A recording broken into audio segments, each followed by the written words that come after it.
I didn't plan to start a neighborhood war over yard waste.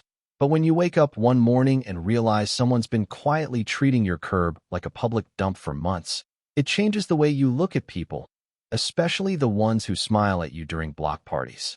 The first time it happened, I told myself it was just a mix-up.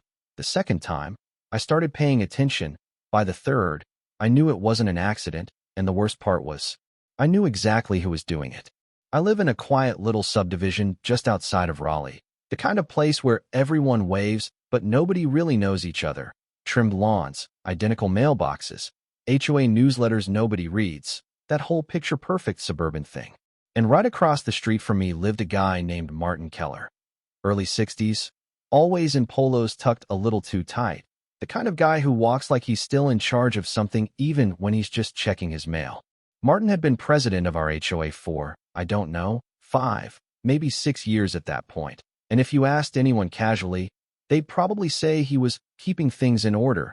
But if you lived close enough, you started noticing patterns. Like how certain rules only seemed to apply when it benefited him, or how he'd casually redefine community standards, depending on whose property we were talking about. Nothing dramatic, nothing you could easily call out without sounding petty, just small things stacking up over time, like background noise you eventually realize is actually a problem. And then one Thursday morning, I walked out to grab a package, and there it was. 2 black yard bags, stuffed with grass clippings and wet leaves, sitting right along the curb in front of my house. Not on my lawn, not technically on my property, just right there on that strip of curb space that belongs to each house for trash pickup. It looked out of place, but not enough to make a scene over, so I shrugged it off, figured maybe one of the landscaping crews got mixed up, and went about my day.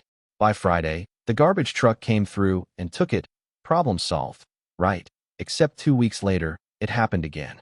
This time it wasn't just 2 bags. It was a small pile, loose branches, mulch spilling out of torn plastic, that damp smell of decomposing leaves sitting in the Carolina heat.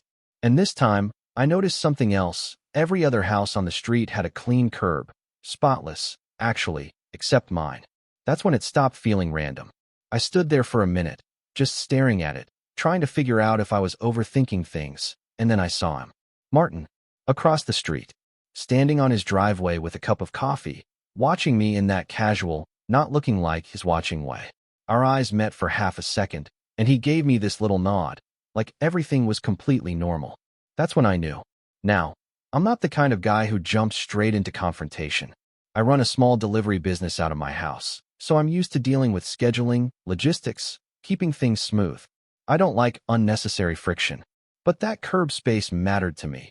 Trucks needed to pull up clean, packages needed to move fast, and having random yard waste sitting there wasn't just annoying, it was interfering with my work. So that afternoon, I walked over.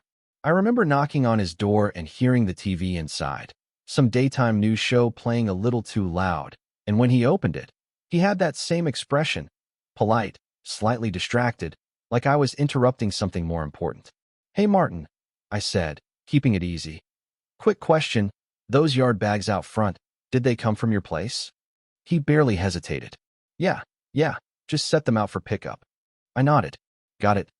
Thing is, they've been ending up in front of my house, and I kinda need that space clear for deliveries." He waved his hand like I'd just told him the weather might change. "Relax, the truck grabs it by Friday. It's not like it's sitting there forever." I smiled, but it wasn't really a smile. "I get that. I just need it clear, that's all." Sure, he said, already half turning back toward the TV. "Won't be an issue." Conversation over. Or at least, that's what I thought. Because 3 weeks later, it happened again. Same pattern, same timing, different pile. And this time, it felt deliberate. I didn't go back over right away.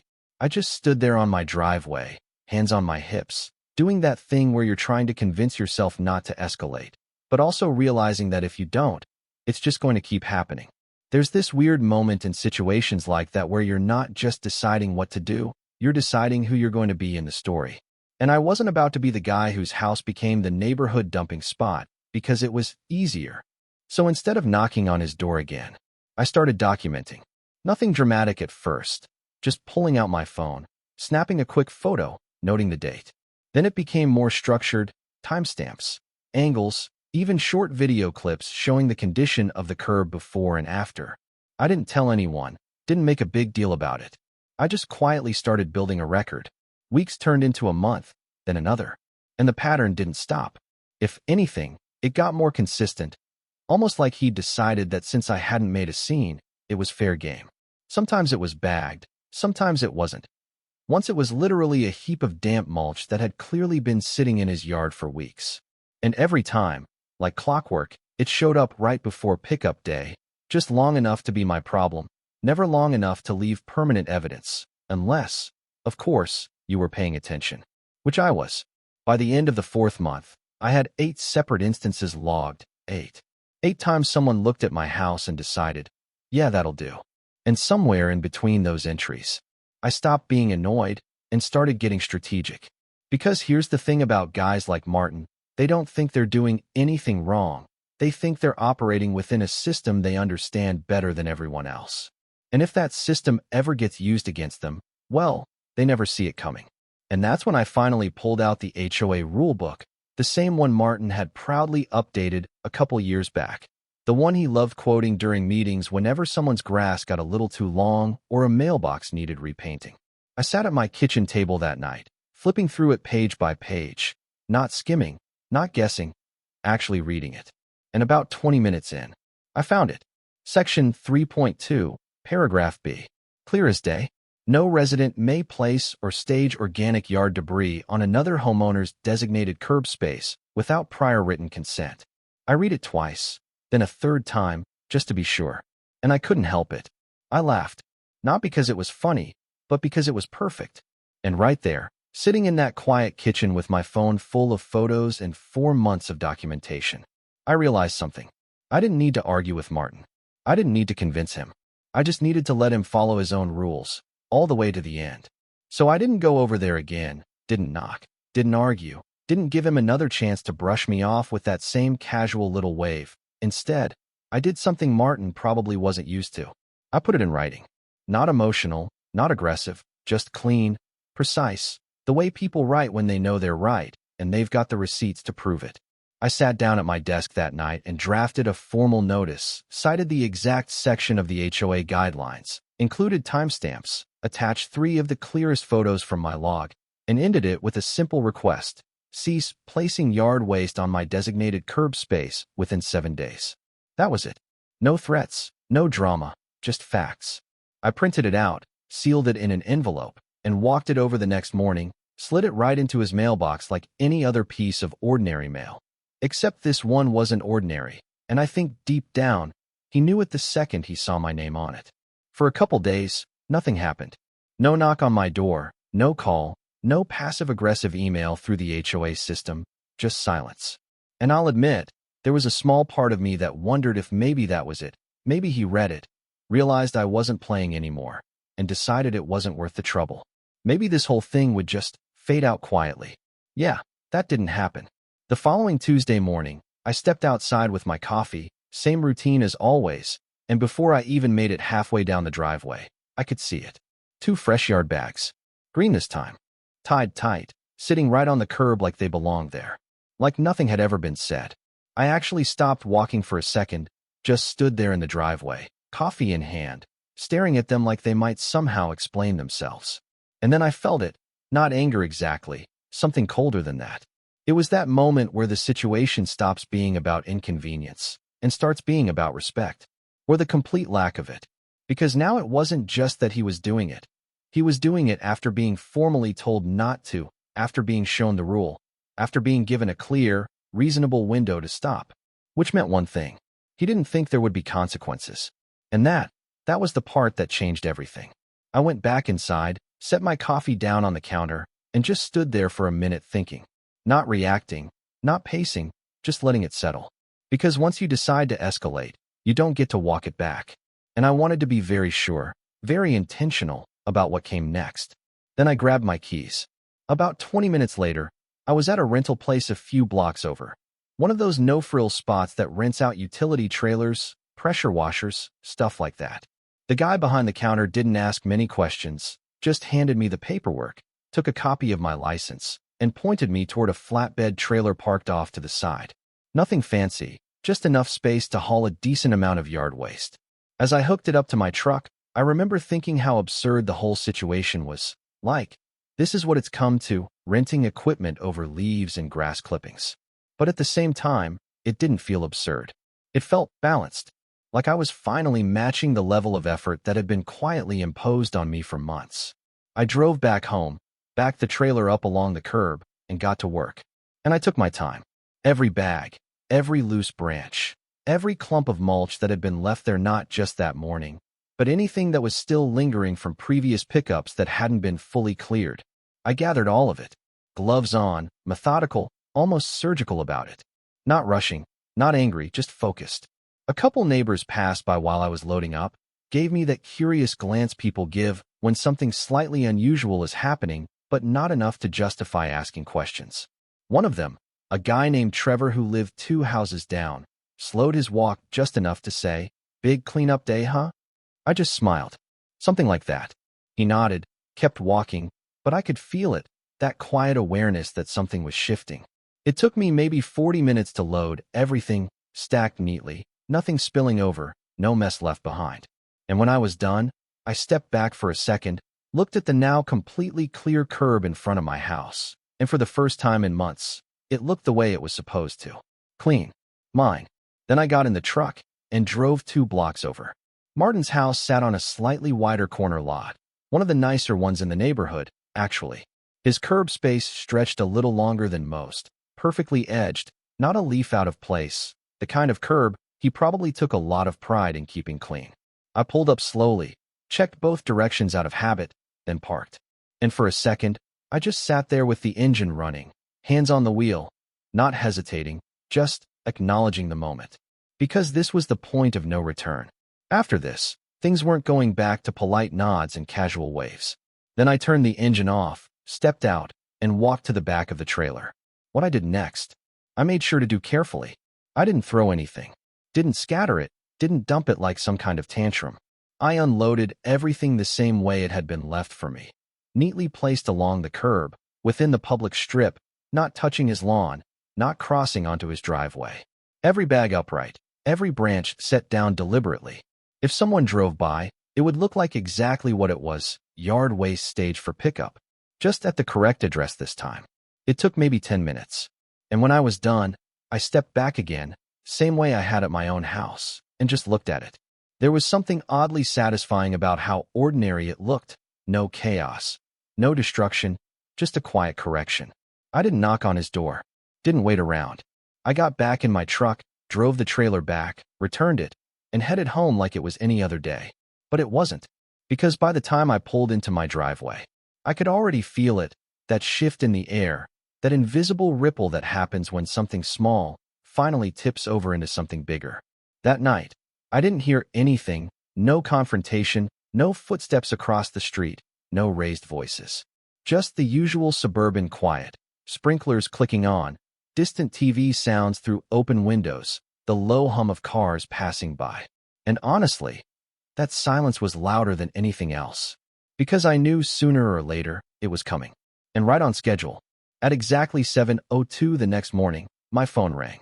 I was in the kitchen again, same spot as the day before, pouring coffee, and I saw his name pop up on the screen. Martin Keller. I let it ring, watched it vibrate against the counter, once, twice, 3 times, then it stopped. A few seconds later, voicemail. I didn't listen to it right away, just finished pouring my coffee, took a sip, leaned against the counter, let the moment stretch out a little. Because I already knew what it was going to sound like. When I finally hit play, it was exactly what I expected. His voice was tight, controlled, but barely. "Hey, this is Martin. I don't know what you think you're doing, but you need to come get this stuff off my curb immediately. This is completely unacceptable. You don't just..." He stopped himself, took a breath, then continued, a little sharper this time. "You need to fix this. Today." Click. No greeting at the end. No call me back. Just that. I stood there for a second after it ended, phone still in my hand, and I'll be honest, I almost laughed again. Not because it was funny, but because of how predictable it was. The same man who had waved off my concerns for months, who told me to relax because the truck would come, was now suddenly very concerned about what was sitting on his curb. And in that moment, I realized something else. I didn't actually need to respond to him at all, because this was never really about a conversation. It was about accountability, and I had everything I needed for that. So instead of calling him back, I opened my laptop, pulled up my documentation folder, all 4 months of it, photos, timestamps, notes, everything neatly organized. Then I started drafting another message. Not to Martin, to the HOA board. And this one wasn't just a request. It was a report. I took my time with that email, not because I didn't know what to say, but because I wanted every line to land exactly where it needed to. No emotion, no sarcasm, nothing he could twist or dismiss, just a clean timeline of events, supported by evidence he couldn't argue with. I started with the dates. 8 separate instances over 4 months, each one documented with photos and timestamps. Then I referenced the specific section of the HOA guidelines, the same one he had personally revised, and finally, I included the written notice I had delivered, along with the date it was sent and the lack of any response. And at the very end, I added one more thing. A brief note outlining the time I had spent dealing with the issue, the cost of renting the trailer, and the fact that the situation had continued even after formal notification. I didn't ask for punishment. I didn't demand anything dramatic. I just stated, very clearly, that this was a repeated violation of HOA policy and that I was formally requesting the board review it. Then I hit send. And just like that, it was out of my hands. Now, if you've ever dealt with an HOA board, you know they don't exactly move fast. Everything goes through layers, emails, reviews, discussions, meetings. It's a process. So I wasn't expecting fireworks overnight. But what I didn't expect was how quickly things started shifting. By that afternoon, I had already received a reply, not from Martin, but from one of the board members, a woman named Denise Carter. She'd always struck me as fair, the kind of person who actually read the rules instead of just quoting them. Her message was short, professional. We've received your report and will be opening a formal review. Please refrain from any further direct action while we assess the situation. That was it. But the tone told me everything I needed to know. This wasn't being brushed off. Over the next couple of days, there was a noticeable change in the neighborhood, subtle, but there. People were a little more observant. Conversations paused a second longer when I walked by, not in a hostile way, more like curiosity. Word travels fast in places like that, especially when it involves someone like Martin. And Martin, well, he got quiet. No more voicemail. No more attempts to confront me directly. I'd see him occasionally, across the street, stepping out to check his mail or water his lawn, but the eye contact was gone. That casual confidence he used to carry, it had shifted into something tighter, more controlled. Then, about a week later, the notices started going out. I didn't see them myself at first, but Trevor, the same neighbor who'd made that big cleanup day comment, caught me one evening while I was bringing in a package. "Hey, you hear about Keller?" he asked, lowering his voice just a little, like we were discussing something classified. I shook my head. "What about him?" He let out a small breath, half amused, half impressed. "Guy got hit with 3 violations, 3. Same section, 2. Board's not playing around." I didn't react right away, just nodded slowly, like I was processing it for the first time. "Damn," I said, keeping it neutral. Trevor gave me a look. One of those looks that says he knows more than he's saying, but doesn't need to say it out loud. "Yeah, funny how that works, huh?" And then he just walked off. That night, I checked my email again, and there it was. A formal update from the board. The review had been completed, multiple confirmed violations, and corrective action had been issued in accordance with HOA policy. The fine started at $50 and doubled with each additional violation. 3 violations in 1 week. Do the math. But honestly, it wasn't even about the money at that point. It was about something much simpler. For the first time since this whole thing started, the rules were being applied equally. No adjustments. No interpretations. No quiet exceptions. Just the rules. A few days later, there was a scheduled HOA meeting. One of those monthly things that most people ignore unless something directly affects them. I hadn't planned on going, but something told me this one might be different. So I showed up. The room wasn't packed, but it was fuller than usual, maybe 15, 20 people scattered across those folding chairs, all carrying that same low-level curiosity. And at the front, the board sat behind a long table. Denise in the center, a couple others beside her, and one empty chair. Martin's chair. The meeting started like they always do, routine updates, budget notes, landscaping schedules. But there was an undercurrent running through it, something unspoken but clearly present. And then, about halfway through, Denise cleared her throat and shifted the tone. "Before we move on," she said, glancing briefly at her notes, "we'd like to address a recent matter regarding repeated violations of Section 3.2, Paragraph B." You could feel it, the room tightening just a little. She didn't say his name right away, didn't need to. "The board has completed its review," she continued, calm and steady, "and appropriate actions have been taken. Additionally, we want to inform the community that Mr. Keller has stepped down from his position as HOA president, effective immediately." There it was. No drama, no spectacle, just done. A few quiet murmurs moved through the room. Nothing loud, nothing disruptive, just that collective acknowledgement that something had shifted. And then, just like that, the meeting moved on. Next agenda item, next discussion, like it was any other night. But it wasn't, because when I walked out of that building and back into the cool evening air, something felt different. Not bigger, not heavier, lighter.